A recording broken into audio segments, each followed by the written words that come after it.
Hello, Aquaballs.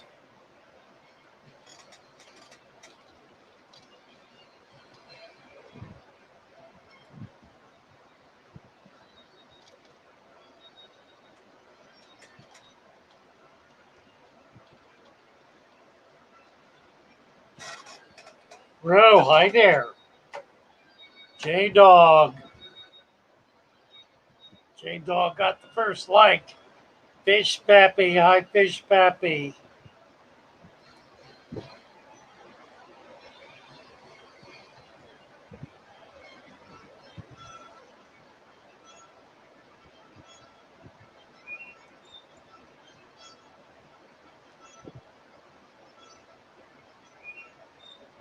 Somebody at the window with a bunch of fish.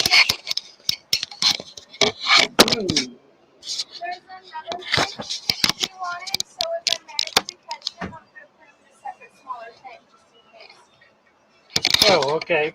What is it? It's one of the ones that were kind of, yeah.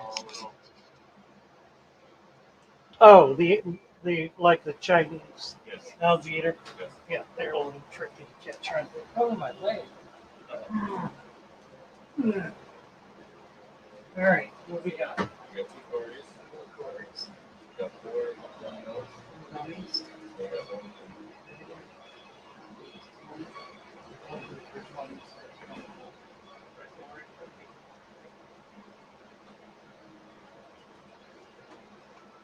What's that? You want to get two right now? Just came on. All right. Look at those.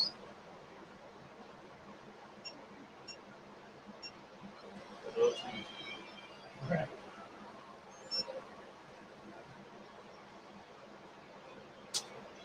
that's very impressive what you've done with your channel since you started.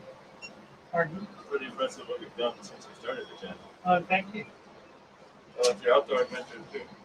They're a lot of fun. We're going to be going over to Miami this week on Wednesday to visit um, Cape. The guy who's got all the big fish.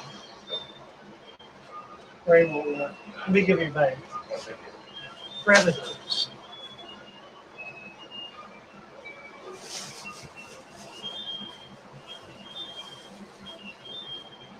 Okay, thank you. Thank you. Take care. Ooh.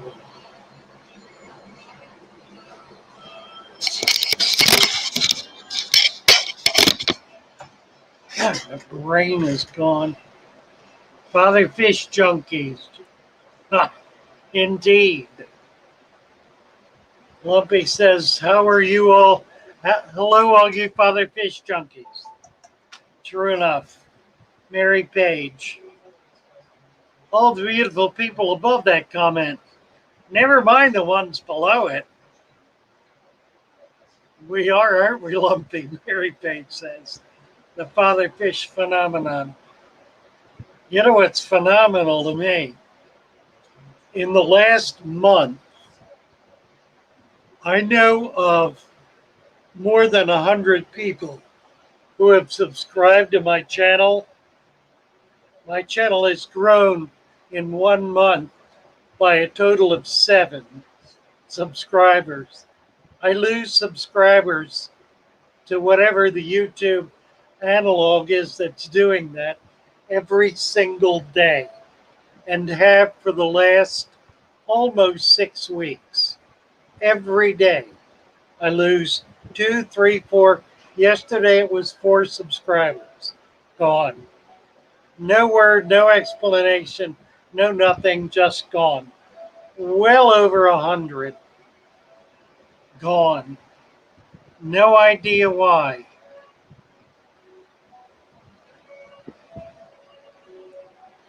It's more than a little irritating. More than.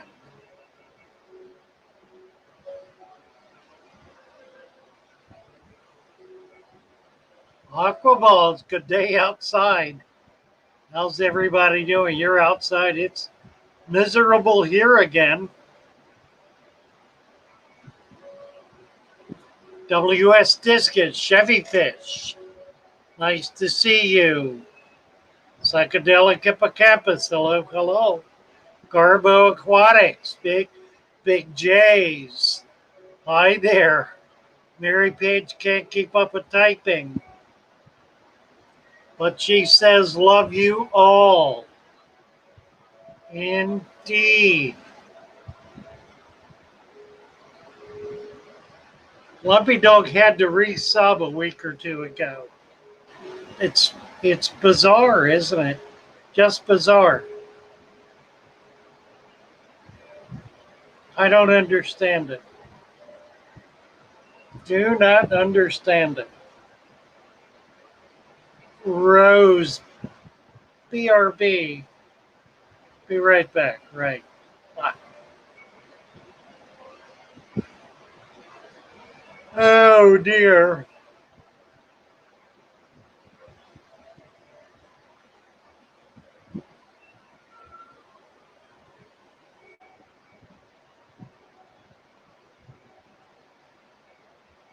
So click on the thumbs up or the thumbs down or the whatever.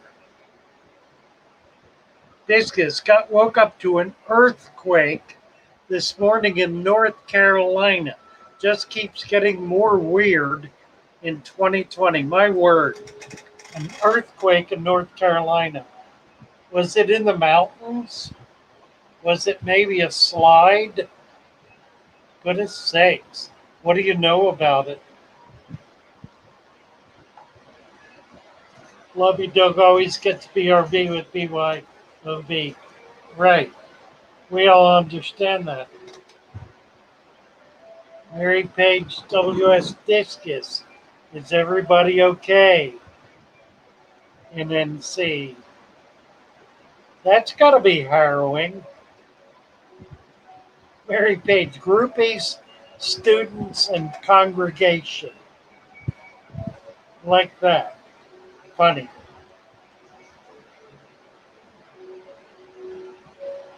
Oh dear.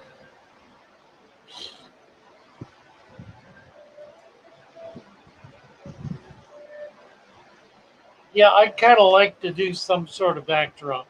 I need to look into that this week and see what I can find that we can do as a backdrop. It'd be fun to be able to do videos on some of my tanks and just show them. A couple of people are doing that, and I like it.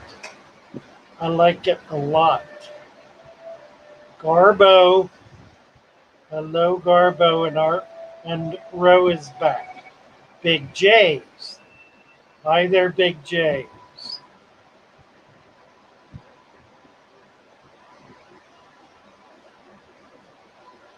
The Massey report is here now. Now.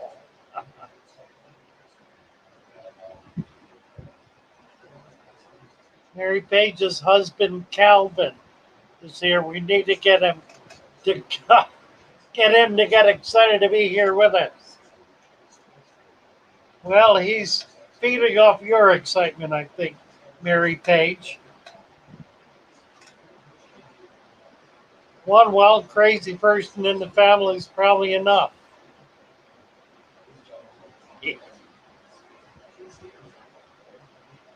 Chubbs. Hello, Chubbs. Nice to see you. The epicenter was at Sparta above Charlotte, 5.1. My bed shook. And they're okay. Wow. That's not a little one. 5.1 is enough to do damage. Jeffrey Watts, hola.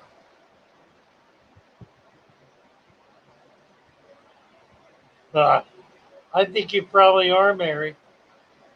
Garbo, going on my collecting trip this week. I'm wondering if there are any plants native to Oklahoma you want me to look for. Vallisneria tropical is the main plant I'm going for.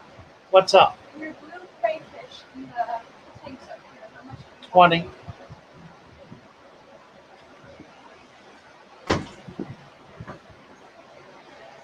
Oh, that'll be good.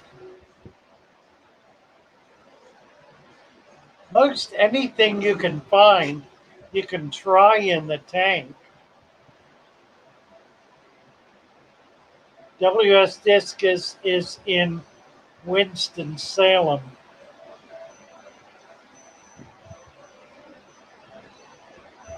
High-rise window cleaner, watching fatherfish by the pool and drinking beers. Wish I were there with you. That would be nice. Enjoy. And the master report says, Que paso, Jeffrey Watts. And hello, Jeffrey.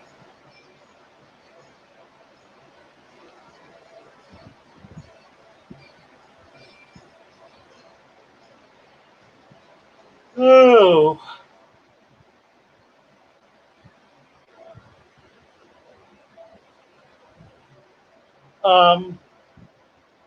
See if you can find Riccia. I have found Riccia in very temperate zones. It's a plant that doesn't take much to get it started, just a little wisp of a piece, like one cell. And it's really a remarkable plant to find. I found it in Canada, found it in Maryland, Virginia. See what you can turn up.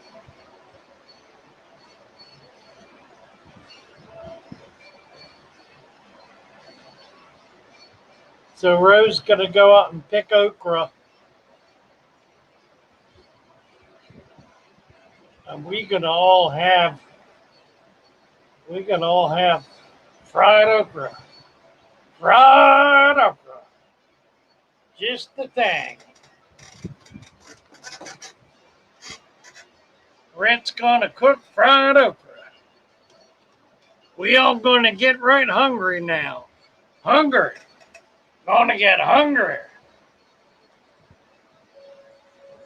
Hello, Bill Witt. Nice to see you.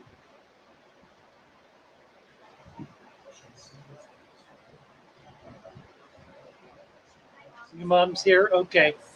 Tomorrow? Yes. Tomorrow. Okay. I'd like you to stay till 4. That's Okay. when I close. Okay, I'll stay till Okay. 4. All right.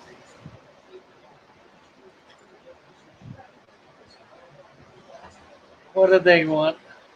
Some people looking at something. Lisa says, Ro, wish my husband knew how to cook. He can't boil water. He's a smart man, Lisa. Smart man. Lumpy dog. Love the look of some pea gravel scattered around on the sand. Didn't plant it, but it looks great. Yeah, I agree. I like it too. I like the look of pea gravel. And you can do it like half an inch deep. I don't know what in the world. She's involved in some kind of conversation out there, Tana is, with a couple of new people, and they're just going on and on. And she is entertaining the conversation. I should show you this.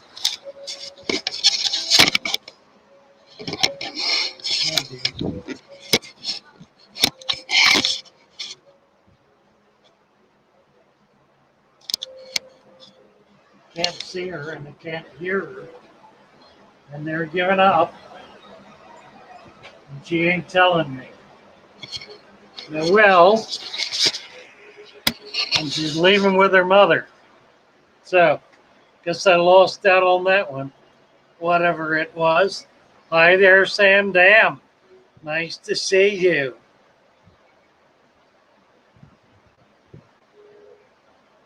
Oh, Massey report says it's so bad our mouse got into the ramen noodles.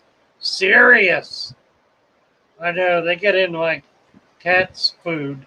I wake up in the middle of the night wondering whether I'm hearing a mouse or a rat or my cat in the cat food. And I usually go look. Logans, hi Logans. Sam Dam is saying that something is wrong with Rose GoFundMe. I'm sure she'll get it fixed. Ricchiocarpus natans. I'm wanting to find some. Yeah, I think. Let me jump over. There's a bunch of people leaving.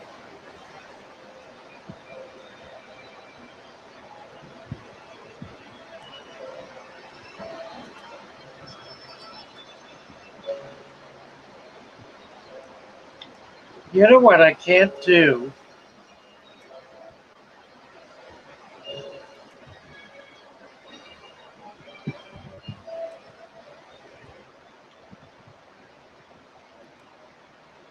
No, that's different.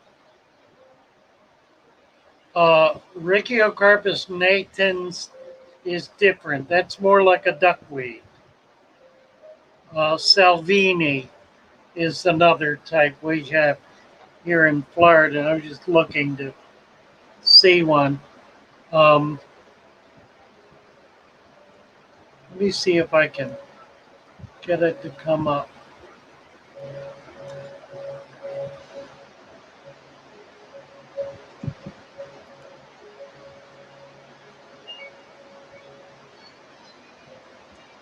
Yeah, fluitans. Riccia fluitans. Let me see if I can do this. I don't think it's going to let me do what I want to do.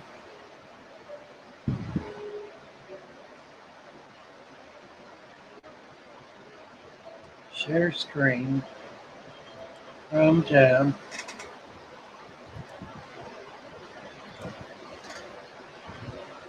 So there it is.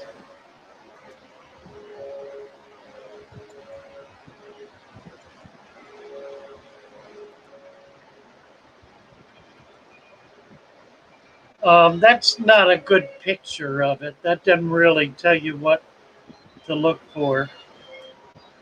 Let's see if we can find. There's a mat, but again, that doesn't tell you anything. That's a big mat. Here's a better picture. Gives you a bit of an idea of how it grows. Oh, and look at those clown killies up there. Isn't that delightful? It grows in kind of lumps like this. That's the sort of thing you're looking for. There's a giant mass, also called crystal wort. Crystal wort. Riccia fluitans. It is a wonderful plant. And if you can get it growing, it's a floating plant, no roots. It's a fern, I guess. But grows really beautifully on the surface.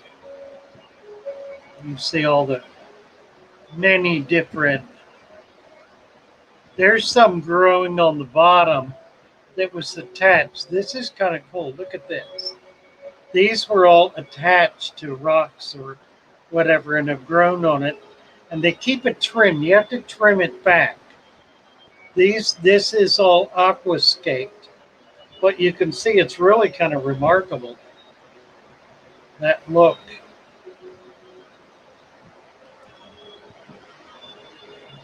Like so.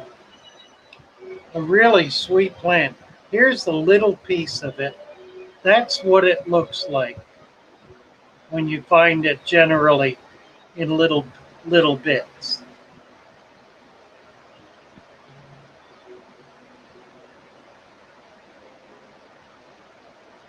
There's some growing as a carpet.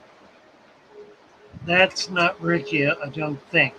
Whatever that is looks to me like it's flowering. It might not be. It might be air bubbles. It sure looks like it's flat. Yeah, it's air bubbles. Here it is.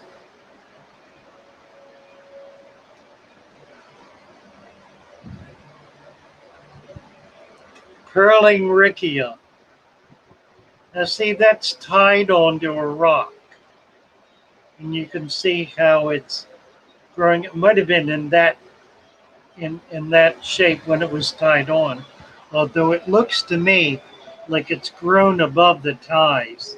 So it probably is showing some significant growth. And of course it's purling,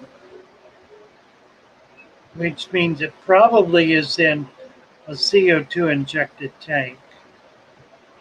Here's some growing in a ring, a floating ring. Somebody attached it to a ring, and that's a neat way to grow plants like duckweed, where you can keep them under control, keep them in a ring like that. So,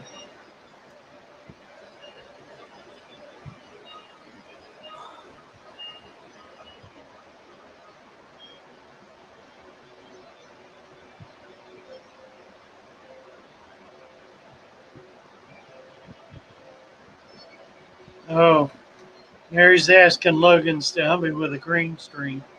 Let's see if he can do that. Well, I got way behind here.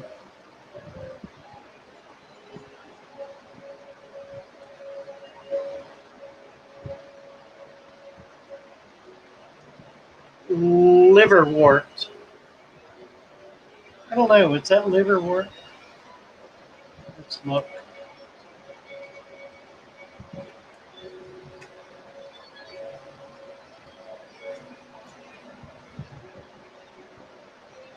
No, it's not. Liverwort is a leafed plant.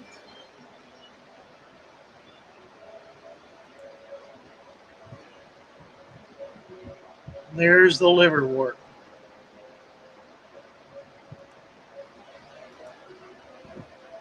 There's an article on how to get rid of it. Looks like it's growing out of the water. There's a growth of liverwort.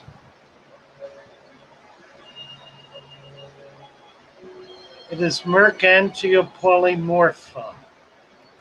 Here's what would be the confusion.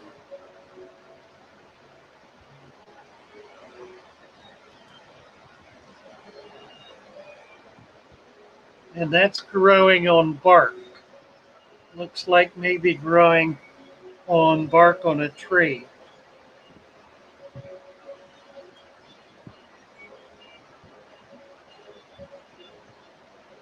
Sandem says I should start with a story to set the mood for the stream. Ah, yeah, that would, wouldn't it? Don't think, Garbo, that Rickia is a liverwort. I think it's a different plant. But it looks pretty closely related.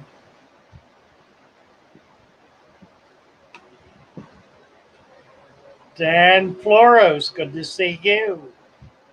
Sam Dem, I found a weird fish on the net, an Australian salamander fish. It can turn its head. Father Fish, do you know about them? I don't think so. That's an Australian salamander fish. Let's see if we can.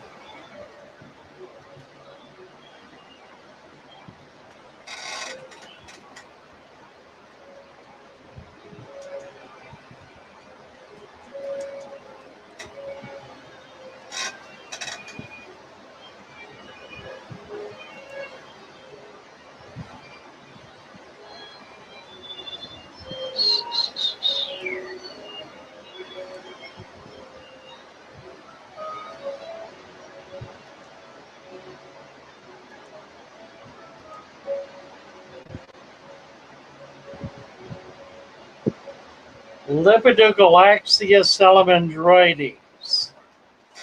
It looks like a goby. Looks for all the world like a goby.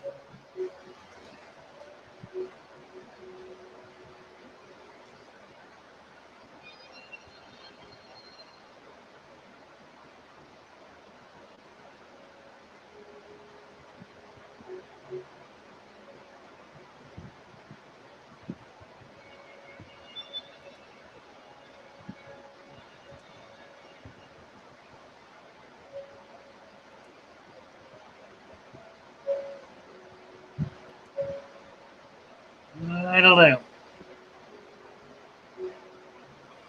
Pretty cool. There are a lot of things that there are a lot of critters in the world there. Let's see.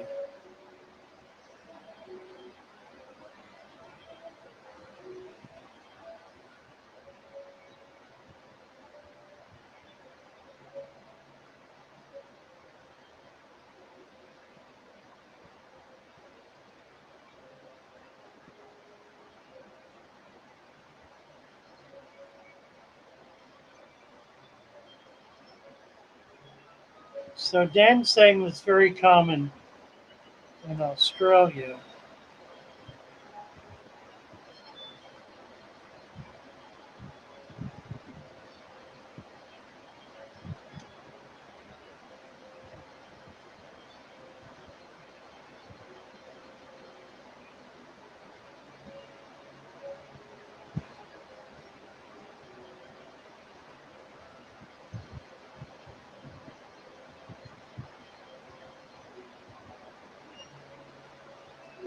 John Larson. Hello, John.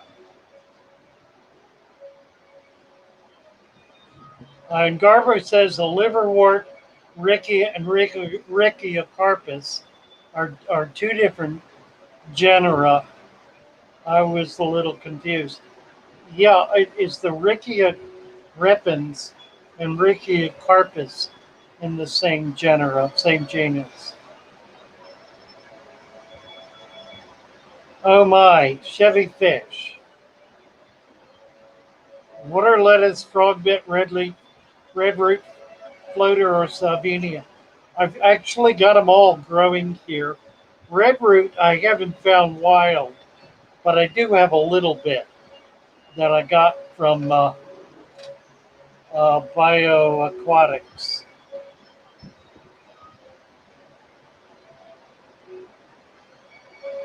Hi, John Larson. The salamander fish appears when it rains. Little salamanders are so sweet. There are some here in Florida, not many. You got to go a little further north, but as a kid, I collected them in Maryland, and they're all over Virginia.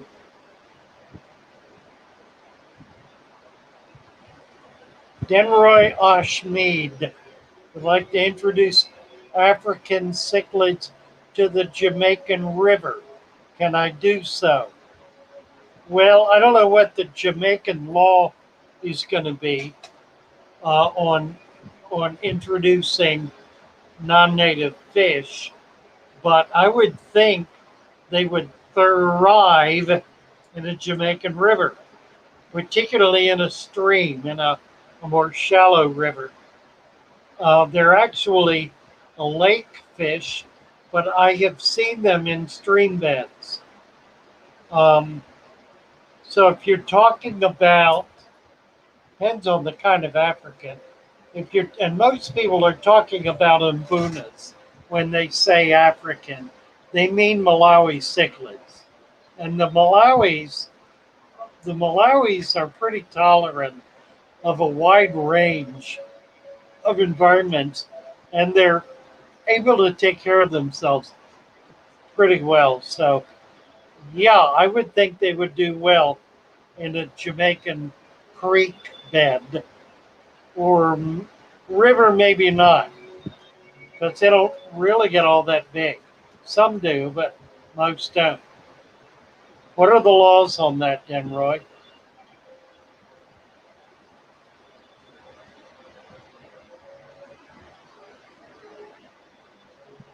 Ricciardi is a crystal wort, right? Ricky is a crystal wort. Sunday is story time, says Mary Page. I was thinking about that. All right, story time.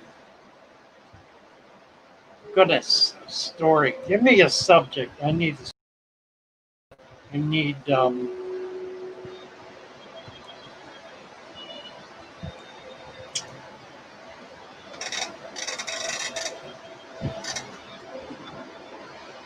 all right.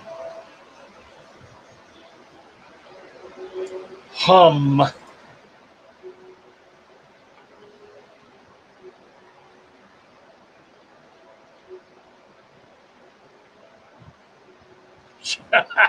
Chevy Fish says yay stories. There first. Roxanne is lurking and needs a nap. Yeah, me too. Denroy, I would like to introduce you. We did that. Find out what the powers that be in Jamaica think about that.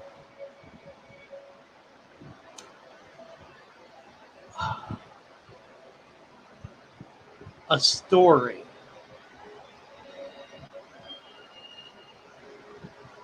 Mercy.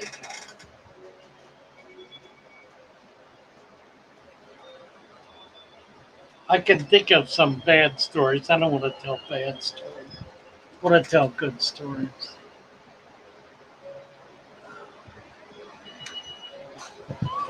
All I can think of is drama. Drama stories. Don't need drama. My daughter, let's see, there ought to be a story there.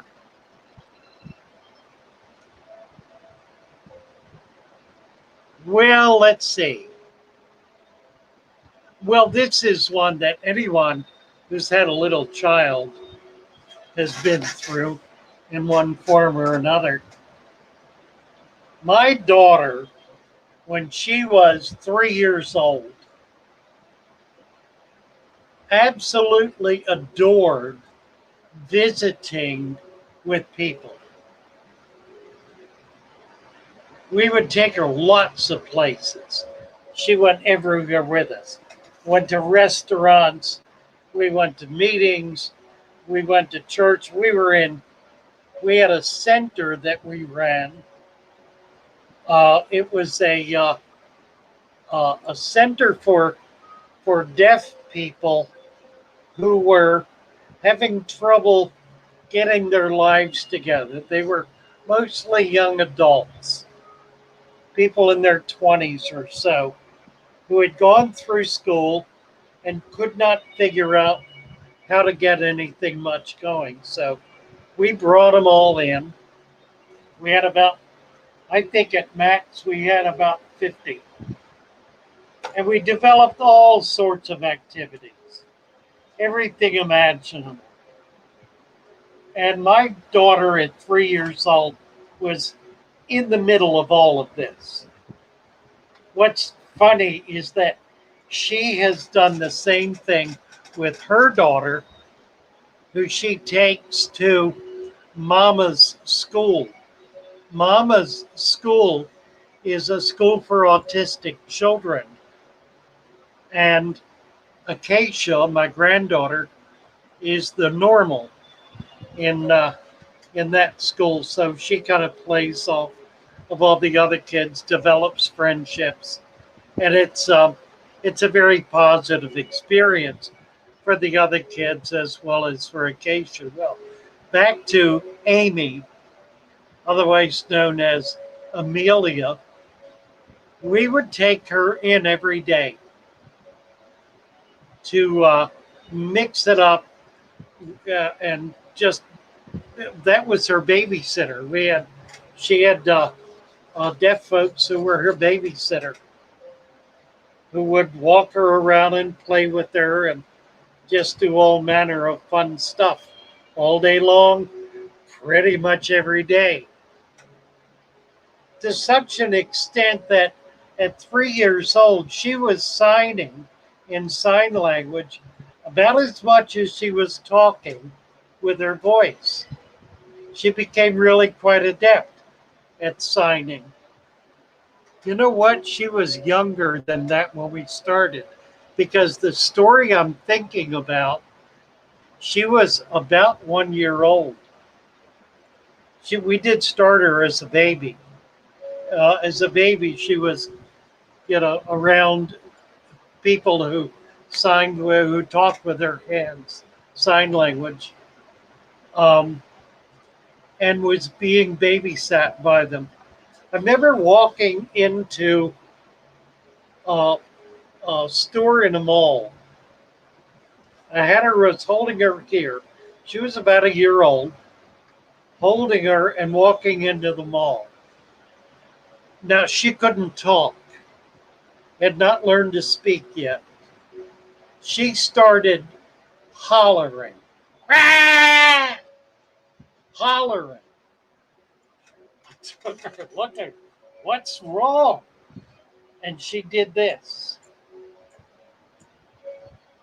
which is the sign for shoe. Believe it or not, that's the sign for shoe. And I looked, and one of her shoes, had fallen off. Turned around and looked back, and there it was, 10 feet behind us. So I put her down, and she kind of crawled over and picked it up. We put it on her feet, put her back, picked her back up, and she was happy. 1 year old, she knew what a shoe was. She knew how to say it, just not with her voice. I've always imagined since then that language starts much, much earlier than the ability to use it, because she was clearly using language long before she was able to speak in language. Sam Dan is getting on Denroy about letting fish loose in foreign species loose in local fauna. Yeah, I understand Sam Dan, and I'm certainly not in disagreement. I live in Florida. There's almost nothing in Florida that is truly native. Easily 75% of the stuff living in Florida is from somewhere else. And it came here in all kinds of ways. Some of it came here long before people brought it here. Came here floating on coconuts or whatever. The blind cave snake is endemic to Florida, but it is not from Florida. It's a transplant. The siren is not native to Florida. Aquaballs is talking about lost 10 of his birds last night. Something devoured them in his garage. Boy, I know how often that happens. I've had it happen down here. Usually it's rats. Typically rats will get into a bird cage, and if they can get them, they will grab and kill whatever they can. The first fish father fed bred by accident. Well, would have to be a live bear. First egg layer, betta, Siamese fighting fish.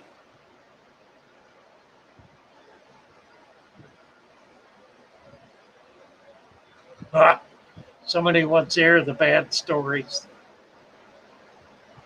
Let me jump over to, let's see.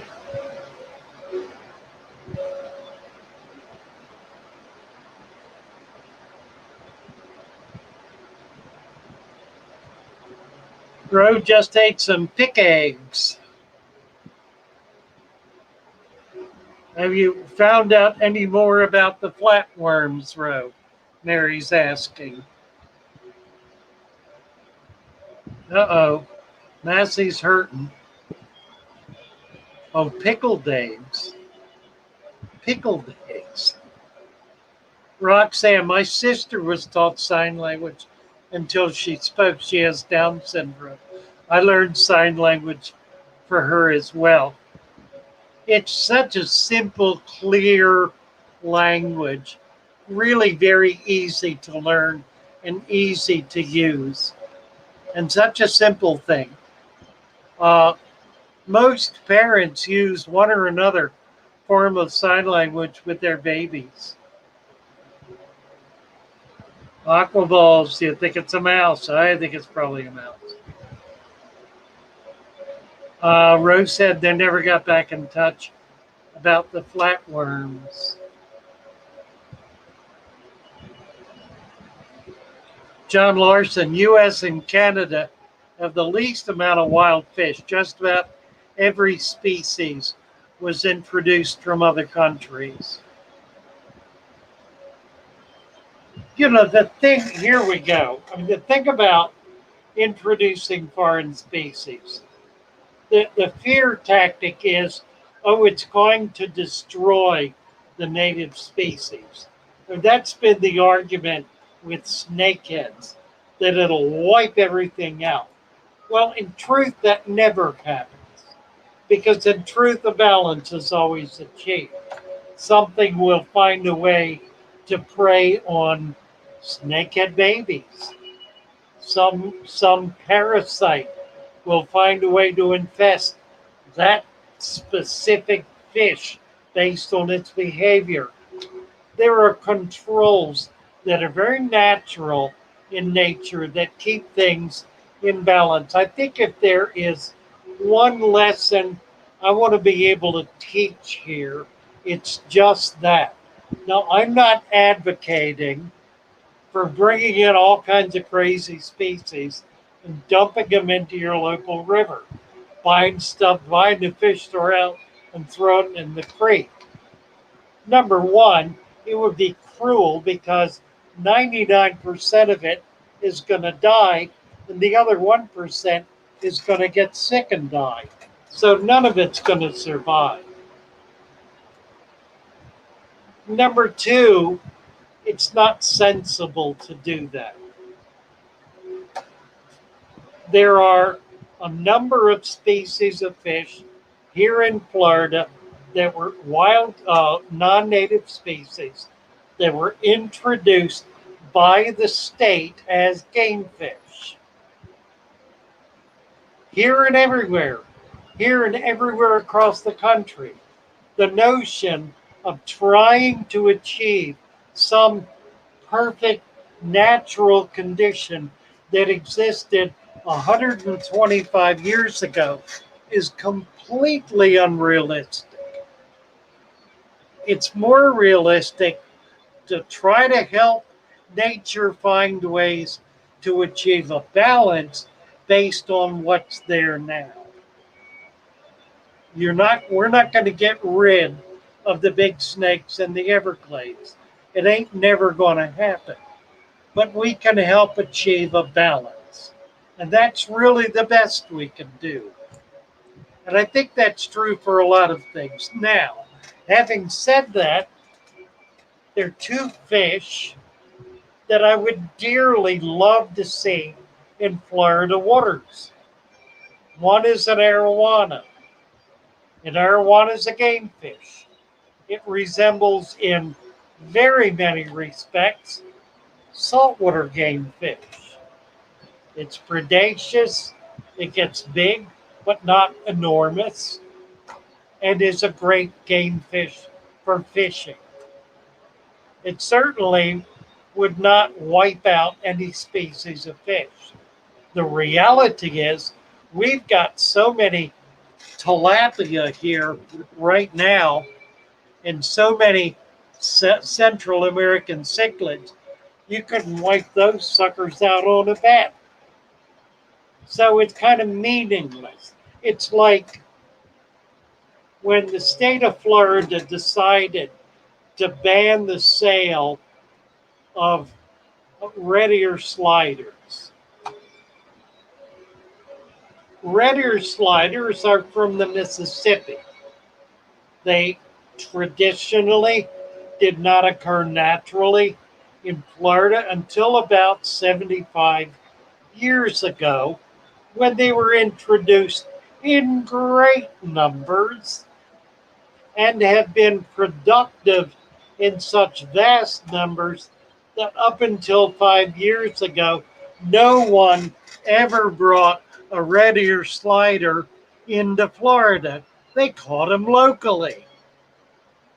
Now it's against the law to sell them, and so the red ear slider is proliferating beyond anything like what it was before.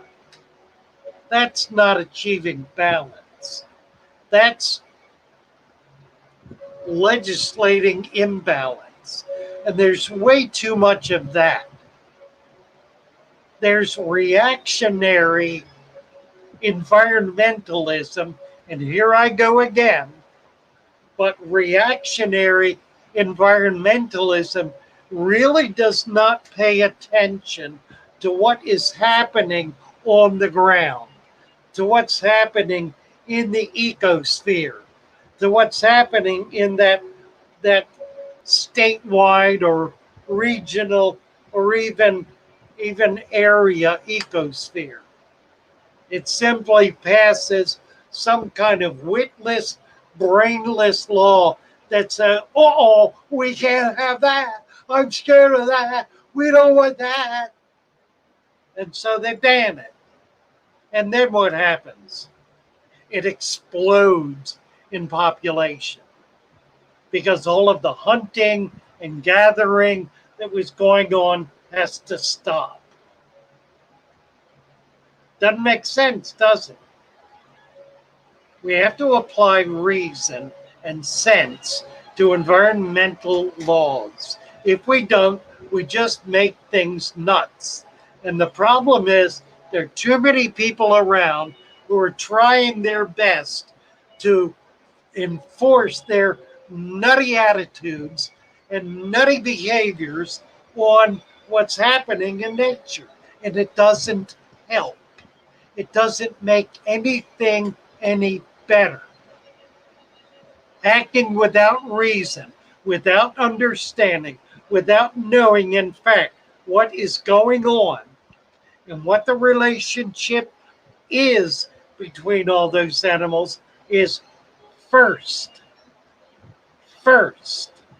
before any kind of regulation can be reasonably enforced. And there's my rant for the day.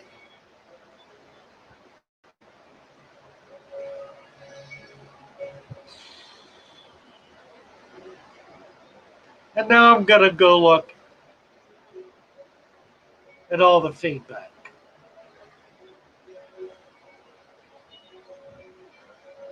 Mary Page said, we lived in Kentucky for 30 years, and the wildlife would always get our farm and pet animals if we weren't careful. Bobcats and foxes and chupacabras. You bet. Pushpack is going to say, tomorrow I'm going to get some Danios and Channas from my local river. Mercy. Mary Pitt said a hawk picked up an 8-year-old Jack Russell puppy as a man was buying it from us one time. I almost died. Broke my heart, I'll bet. Chanabarka, Pushpack.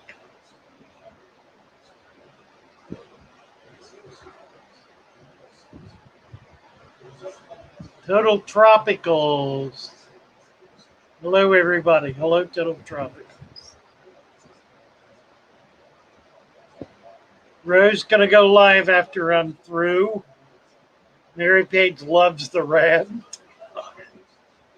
Mary Page, we started keeping burros with broodmares to take care of coyotes. Yeah, they do it down here. We've got burros. We have coyotes everywhere. They are a disaster.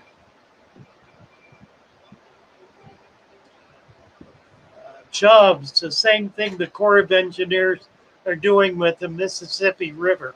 and outbreaks to try to build land. The only thing they're doing is causing more land to erode for the last 40 years. Yeah, it's insane. Just insane. Peaceful Aqua, hello, hello. Chevy fish, got to keep my rabbits on a leash because the hawks will swoop down right next to me and grab it. Happened to me, but the bunny was leashed. Hawk didn't get it, but the wing brushed my face. Wow, that's a close call. Oh, nice. Rohan collected some stem plants growing emergent with purple flowers. Some mosses. Rohan has some mosses. Boy, mosses are tough to ID. Hi, Wyoming.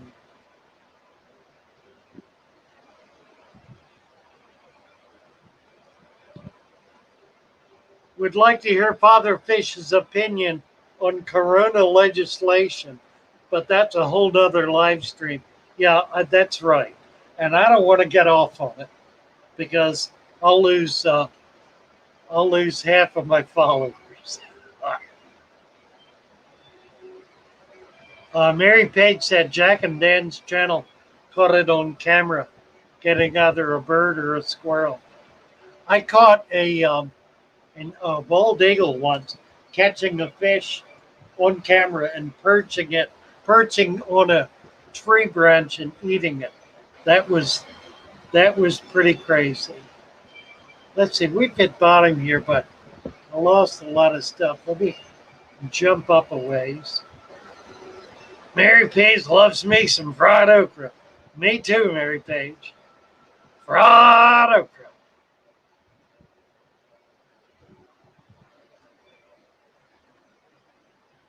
Let's see. We're back to the Australian salamander. That's great.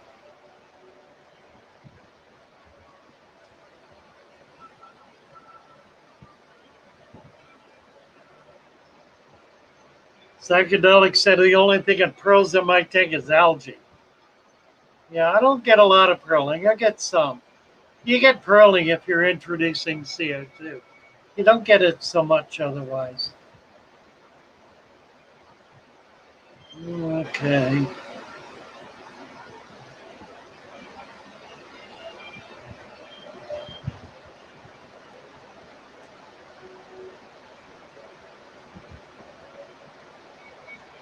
Mary Pez says, no jungle stories about collecting fish. Well, no, there once was a father from Florida. Ah, very good. The big one that got away, that made Calvin laugh. He wants to hear the bad stories. Just kidding.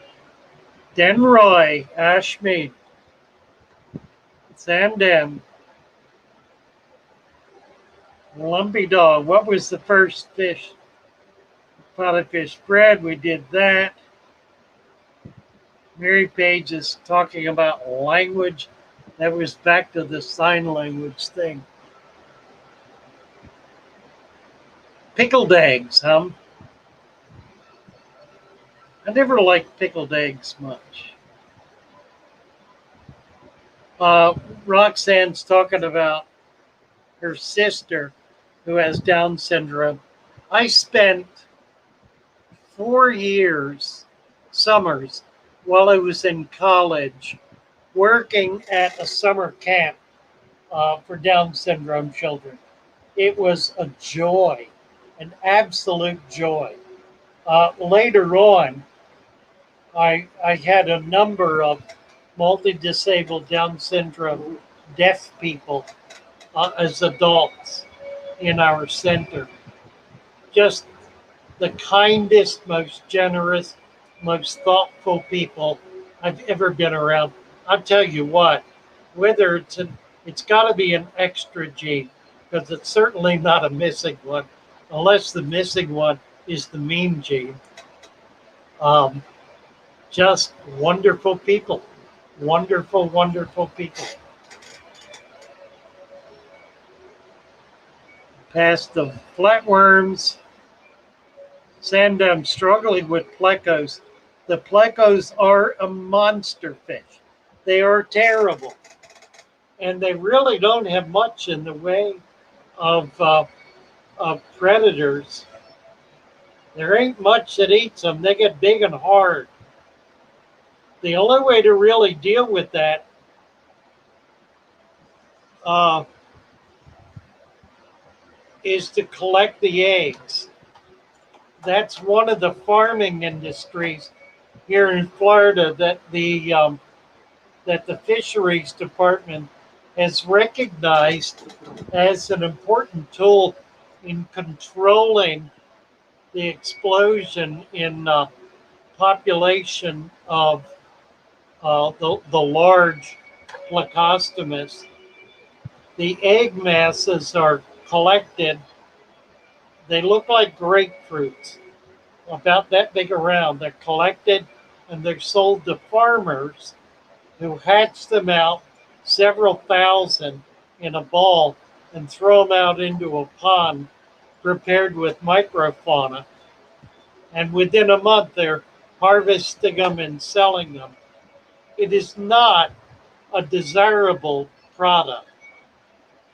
These beasts grow into monsters. They're really no good for a fish tank, but it's probably the most populous fish in the hobby. So what are you going to do? But in any case, they're collected and sold by the tens of thousands of these little balls. They sell for $5 to $10 a ball. It's a spring, early summer harvest that watermen are engaged in.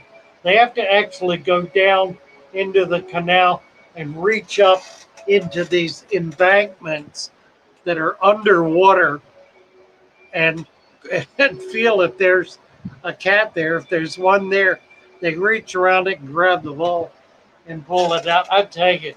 It takes nerves of steel to do that. I wouldn't do it, but they do it, and they can make $500 a day. So it's pretty good money. It lasts for about 3 months, and it does control the population in the areas where they're harvested. Of course, they're not harvested everywhere. There's another um, um, population control that's been done involving drying out ponds that are full of Plecostomus. There's some ponds that are dried out every couple of years, and if you go in there when they're dried out and dig up the mud, the the mud embankment going down 3, 4, 5, 6 feet is the carcasses of Plecostomus, Plecostomi. It's bones that it's the darndest thing, but it's solid chock a block with plecocarcus. Chevy Fish talking about stray cats. Stray cats are probably one of the worst problems for birds, particularly anywhere in the world. I sell a little product that's a multicolored bandana that you put around the cat's neck, and birds see it and they fly off. They can see the multicolored. They don't necessarily see the cat.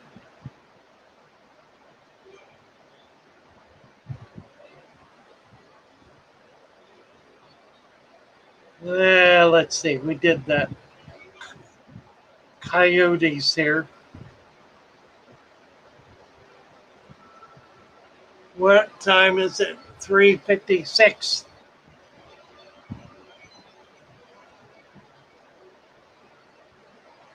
Yeah, I'll tell you, I would love to do a bit on COVID.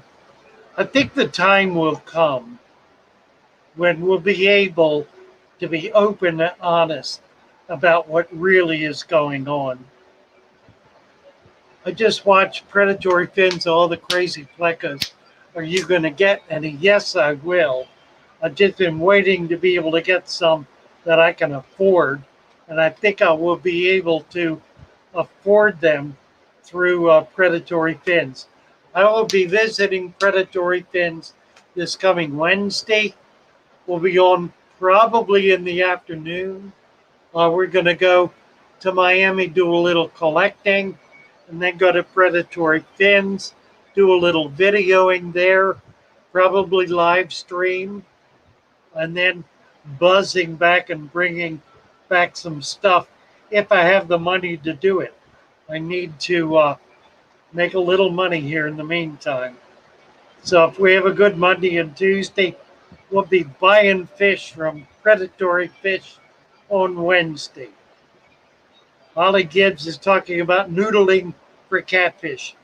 I noodled for fish in my tanks, never noodled for a big catfish. Aquatic Conquest, how long between each time a cribby will breed? About a month. Um, Sometimes it's like rams, where they'll cycle it, or angels, where they'll cycle every 2 weeks. But cribbies are a little different. Cribbies will actually take care of their babies, and they'll take care of them for upwards of a month. But if you will take the babies out when they're free swimming, give the adults a chance to hatch them out and get them up off the bottom, get that first feeding to them. They're not going to eat their babies right away. But after about a week, if you'll pull the babies or take the parents out and leave the babies in there, if it's a smallish tank where you can feed them, they'll spawn again in about 2 weeks.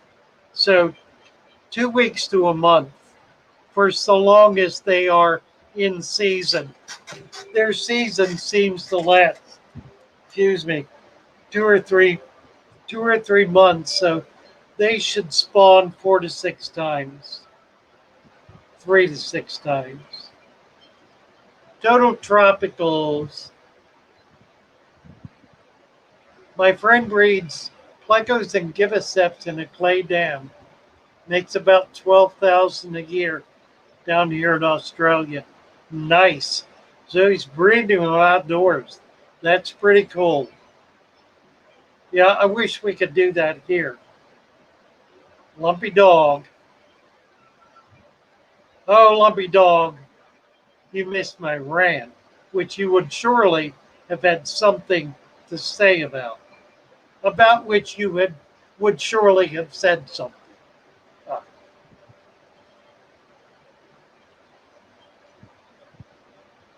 let's see. Your aquatic conquest is saying, because of the mine have rebred, or the babies have or have not survived. The babies have probably survived. They will not eat their babies. Um, Typically, when their babies start swimming more widely, they'll kind of disappear. So because by then the parents really do want to rebreed. That's like after maybe 2 to 3 weeks, and they'll chase them away, and that's when they kind of disappear. A lot of fish do that. Um, you've probably seen that with your dwarf cichlids. They'll carry the babies around, go around with them for a week or 2 weeks, and then they'll seem to disappear. And that's typically when they're going to breed again. The rams are the worst. Rams will kill their babies in 3 days, 2 days sometimes. As soon as they start swimming, they're done. 1 day and they're gone. And then they'll breed again right away. Yeah, Mary Pet says, you know what happened last time you noodled for catfish in one of your tanks? Yeah, right.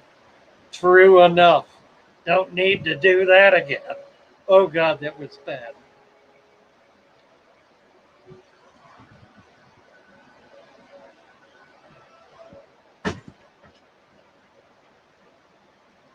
No noodling for Father Fish. Right. Holly Gibbs. Hello, Holly. All right, we're over the limit here. Rose coming on. So we can all go have fun with Rose. Nice to be with you guys. It's been fun. As always, you get my juices flowing. I've thoroughly enjoyed being here. Hope I did not offend anyone. It was not ever my intention and is never my intention to offend anyone. When I go on a rant, I'm not thinking about anybody and I'm not aiming that at anybody. I just don't do that. So please don't take anything I say personally, but do take it to heart. God bless you all. Bye bye for now. See you tomorrow morning in the morning with Father Fish at 9 a.m. Bye for now.